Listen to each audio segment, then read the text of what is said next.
Halo, assalamualaikum warahmatullahi wabarakatuh. Selamat siang ya, atau selamat sore ya buat teman-teman semuanya. Khususnya yang selalu menantikan video terbaru atau updatean terbaru dari channel Solusi.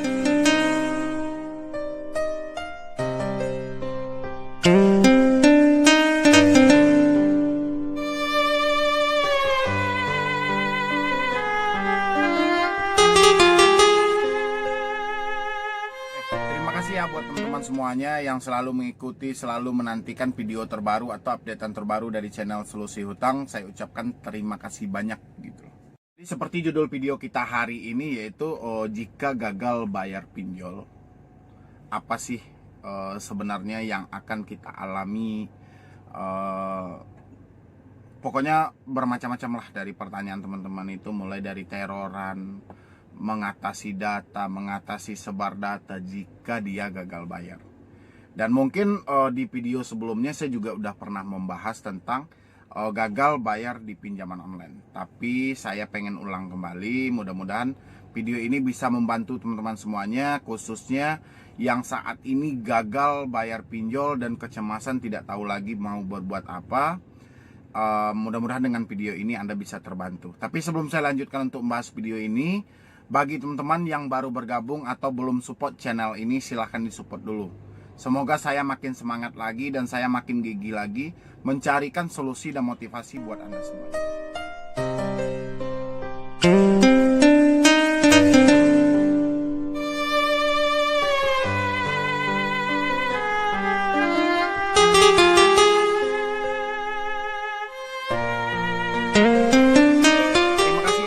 Semuanya yang sudah support, yang selalu menantikan, pokoknya Anda yang selalu setia dengan channel Solusi Hutang.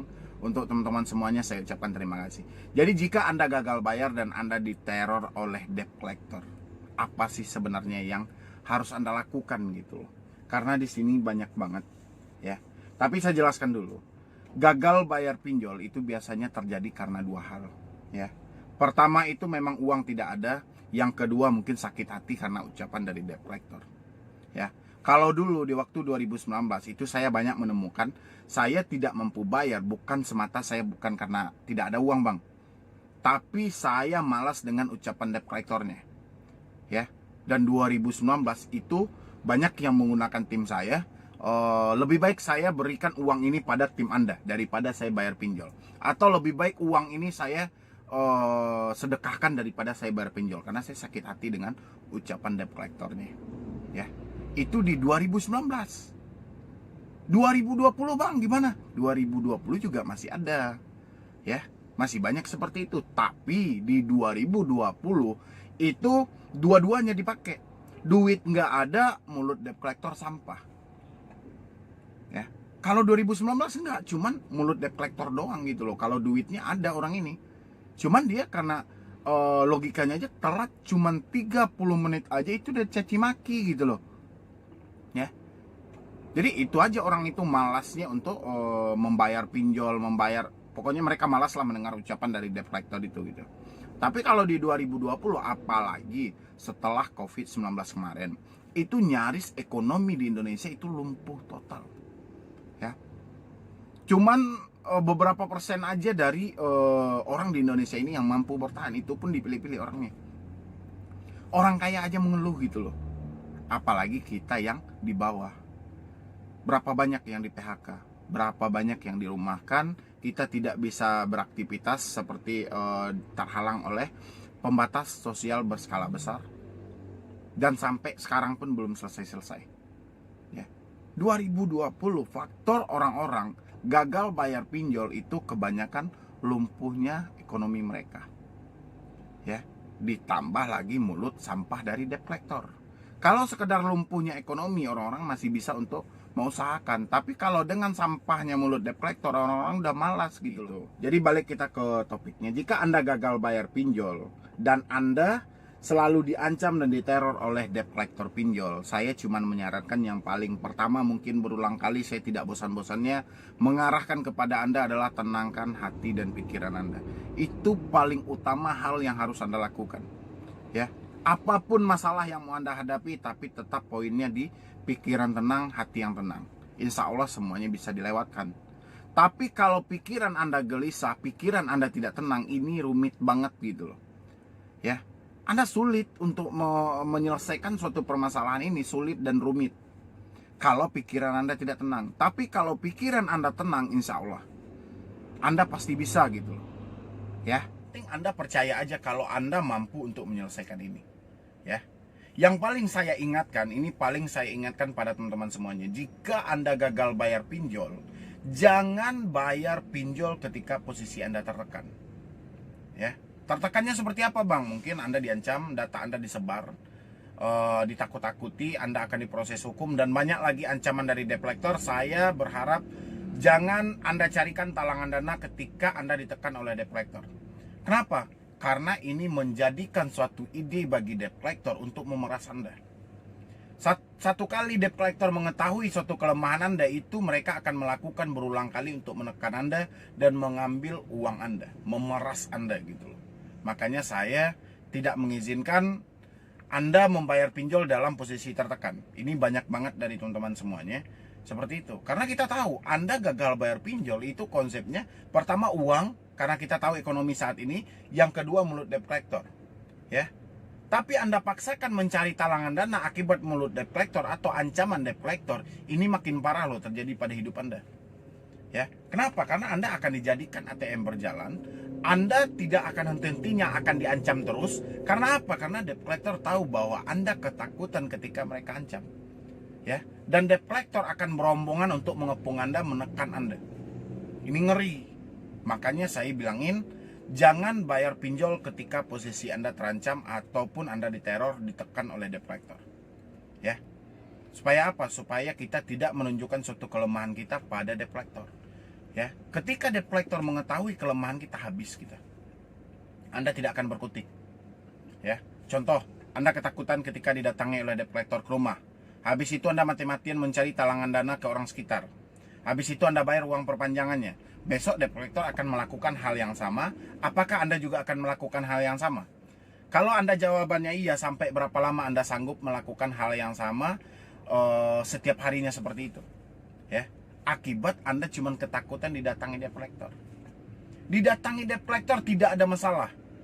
Ya. Lagian duit juga tidak ada kan. Alasannya bukan kita mencari atau mengada-ngada. Memang fakta ekonomi sudah tidak mampu lagi. Ekonomi sudah tidak mencukupi lagi. Anda di PHK, Anda dirumahkan, itu bisa dimaklumi gitu loh. Debt collector tidak terima, Bang, itu urusan mereka. Bukan urusan kita lagi. Yang penting kita menunjukkan, menjelaskan ini faktanya. Yang terjadi sama hidup saya, ini faktanya. Dia bisa terima, syukur. Nggak bisa terima, ya udah. Biarkan mereka datang ke rumah. Selagi niat dia baik, dia bertamu dengan sopan santun, pintu rumah kita terbuka. Mereka silakan datang. Tapi kalau mereka mengintimidasi, menunjukkan sifat arogannya atau kayak mana, silahkan Anda melawan di situ. Karena hak Anda, mereka melakukan penyerangan ke rumah Anda. Tidak ada salahnya Anda melakukan pembelaan diri. Tapi selagi dia standar tamu dan mematuhi SOP dari perusahaan mereka, ladani. Ya terima aja, nggak usah Anda takuti. Mereka manusia, Anda manusia. Mereka makan nasi, kita juga makan nasi. Mereka bekerja, kita juga bekerja. Mereka tidak mendapatkan tagihan, kita juga tidak mendapatkan uang. Bedanya dari mana? Sama kan? Cuman bedanya mereka penagih hutang, kita bekerja mungkin buruh ataupun apa gitu. Gak ada bedanya. Mulutnya, Bang, biarin. Karena dia memang, kita bisa melihat level seseorang, kita bisa lihat dari segi pembicaraannya. Ya. Berarti kalau debt collector cuman bisanya mengancam, berarti levelnya masih kelas SD. Berarti Anda lagi menghadapi anak SD. Kalau anak SD tidak mau menerima suatu alasan, dia maunya kalau iya, kalau enggak. Berarti anak SD kan. Contoh Anda bawa keponakan Anda atau anak Anda ke suatu minimarket beli es krim atau kayak mana. Nanti nggak ada beliin, nggak usah ini ya, yang lain aja. Nanti dia pasti nangis kan. Dia ngotot tetap yang itu aja gitu loh. Nah begitu juga dengan debt collector. Ketika kita berikan suatu alasan, mereka tidak bisa terima. Anggap aja Anda sedang berkomunikasi dengan anak kecil. Ya. Kalau anak kecil dia tahu apa gitu loh. Yang tahu dia kalau itu ya itu gitu loh. Yang penting debt collector itu kalau menurut saya itu adalah peliharaan dari pinjaman online. Mereka dipelihara, mereka dicukupi makan dia semuanya, dipelihara untuk apa? Untuk buruan. Ya, memburu apa? Memburu debetur. Debetur yang mana? Debetur yang ketakutan. Giliran ada debetur yang tidak ketakutan, malah si DC-nya ini yang lari. Ya, kalau Anda nggak percaya, Anda lihat video rekaman saya yang kemarin saya mungkin saya juga udah kangen ya, udah lama, udah setahun saya tidak berkomunikasi dengan debt collector. Biasanya kan cuma tim saya aja. Jadi entah kenapa kemarin itu habis sholat Jumat, saya pengen banget gitu loh. Jadi saya telepon salah satu tim, tolong dong arahin ke saya, ada nggak orang yang menggunakan jasa kalian di situ. Ada Pak, tolong dong arahin ke saya mau bikin konten, saya mau udah lama sih saya nggak berkomunikasi dengan debt collector, dan akhirnya saya jumpain dengan pinjol KSP Pocket Empire katanya sih, kayak gitu ya. Tapi setelah saya tinjau, saya berbicara dengan mereka, mereka dengan versi mereka, saya dengan versi saya.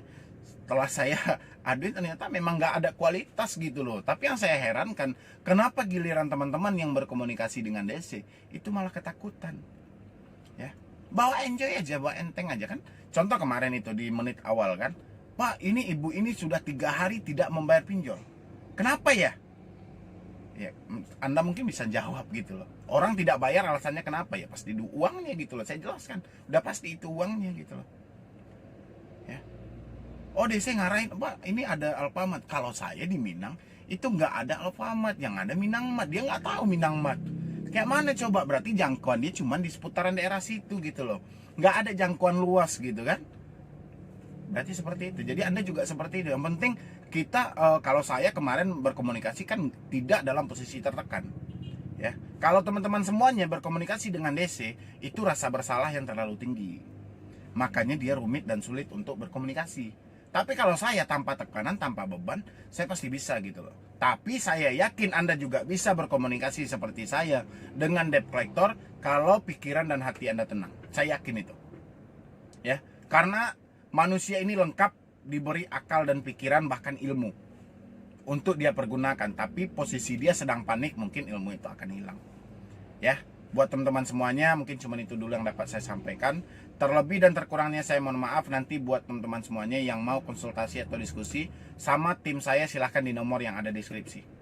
Atau Anda juga mau japri pribadi dengan saya, silahkan follow Instagram saya. Nanti Anda lihat aja di layar di bawah ini. Nanti Anda lihat aja, mau di pojok kanan, pojok kiri, pokoknya ada lah, namanya @medibroni. Ya, yang penting yang baru bergabung, support terus channel Solusi Hutang. Semoga saya makin semangat lagi memberikan solusi dan motivasi buat Anda semuanya. Ya, jadi sekian dulu dari saya, Medibroni. Wassalamualaikum.